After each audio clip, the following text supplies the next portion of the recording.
Hello everyone, मैं doctor प्रगति गुप्ता और आज हम मिलेंगे अपने एक पेशेंट से, सुरेश जी से, जो रहने वाले हैं बुलंदशहर के।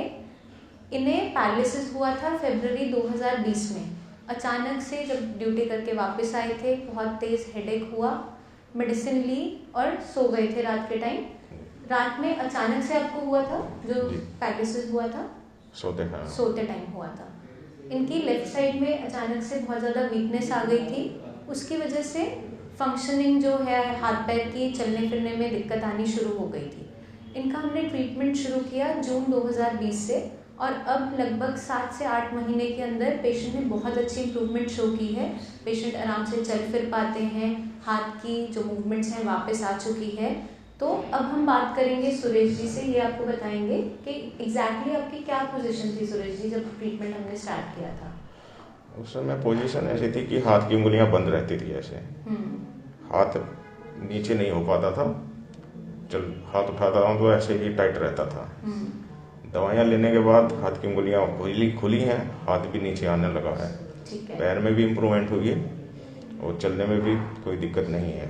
ठीक है, अब जो लास्ट का कुछ परसेंट रह गया उसके लिए भी आपको जो एक्सरसाइजेस बताएंगे वो आपको अच्छे तरीके से फॉलो करनी है। बिल्कुल। ठीक है, अभी आप हमारे पेशेंट्स के लिए, जितने भी पैरालिसिस के पेशेंट हैं और उनके लिए आपका कोई मैसेज है जो आप देना चाहोगे? मैं सभी पैरालिसिस के जितने भी पेशेंट हैं और जो ये वीडियो देख रहे हैं, उन सबसे मेरा यही निवेदन है कि आप भी साई संजीवनी संपर्क करें, यहाँ से अपना ट्रीटमेंट चालू करें।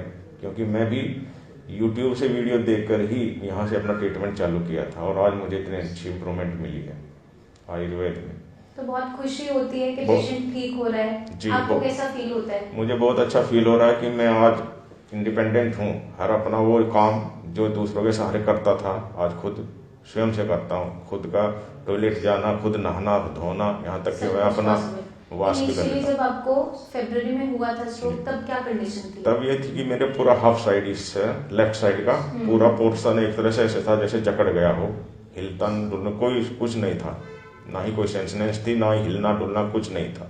एक तरह से कि हाफ बॉडी से ही ना तो अपने से उठ पाते था, ना अपने से बैठ पाता था, ना खड़ा हो पाता था। उस टाइम कैसा फील करते थे? उस टाइम में ऐसी कंडीशन में ये लग रहा था कि जिंदगी खराब, अब दूसरों के सहारे पर हूँ, जिंदगी खराब हो गई। क्योंकि पहले सारा काम अपना खुद से करते थे। पहले खुद से करते थे, एकदम अचानक से इंसान के साथ ऐसी ट्रेजेडी हो गई कि वो एकदम आधा शरीर खत्म हो गया और फिर दूसरों के सहारे हो गए, अपने परिवार के सहारे हो गए। उन्होंने उठाए, दो लोग मुझे उठा के बैठाते थे बेड, मुझे टॉयलेट भी लेके जाते थे, दो तीन लोग।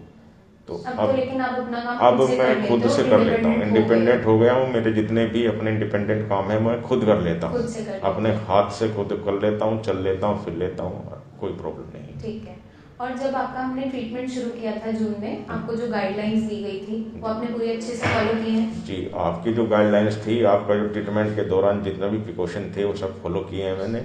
आप थोड़ा सा एक्सप्लेन करेंगे क्या क्या आप करते थे? एक्सरसाइज करते थे? ठीक, मैं हाथ से पूरी एक्सरसाइज जो डॉक्टर साहब बताते थे कितने टाइम पे ये एक्सरसाइज करनी है, तो वो एक्सरसाइज किया। खाने की डाइट को फॉलो किया। उसके बाद जो भी उसमें डॉक्टर साहब के द्वारा ये बताया था कि आपको ये नहीं खाना, जैसे खट्टा नहीं खाना है किसी तरह का, उसको प्रोटीन संबंधी जो भी खाना है डाइट में फॉलो करना है, ये सब चीज़ें मैंने फॉलो की हैं, सब इंस्ट्रक्शन फॉलो किए हैं और जो भी एक्सरसाइज है वो सब फॉलो किए हैं। अब लास्ट की जो सुरेश जी आपकी रिकवरी रह गई है, फाइन मोटर स्किल्स है, चाहे पैर की थोड़ी सी बैलेंसिंग में जो पैर हल्का ट्विस्ट करते हैं, उसके लिए जो मैंने आपको एक्सरसाइज बताई है वो आपको डेफिनेटली फॉलो करनी है। ठीक है, टिप टू टो वॉक करोगे आप 1 घंटा सुबह 1 घंटा शाम, उससे क्या होगा कि आपकी बैलेंसिंग सुधरने लगेगी। बाकी मेडिसिन आपकी एज इट इज़ मैं कंटिन्यू कर रही हूँ और जो एलोपैथिक मेडिसिन आप खा रहे हैं वो आपने कंटिन्यू करनी है, वो बचाएगी कि दोबारा ये दिक्कत ना हो। क्योंकि जो पैरालिसिस है वो एक ऐसी बीमारी है जो एक बार होने के बाद भी बार बार हो जाती है। अगर हम ध्यान नहीं रखते हैं जिस कारण से वो हुई है, उस कारण को नहीं हटाते हैं। इनके केस में जो रीज़न रहा है पैरालिसिस का वो हाई ब्लड प्रेशर रहा है। तो अभी भी आपको जो बीपी की मेडिसिन एडवाइस की गई हैं एलोपैथिक डॉक्टर्स के थ्रू, वो आपने कंटिन्यू रखनी है और ख़ास ध्यान रखना है, चार्टिंग करनी है।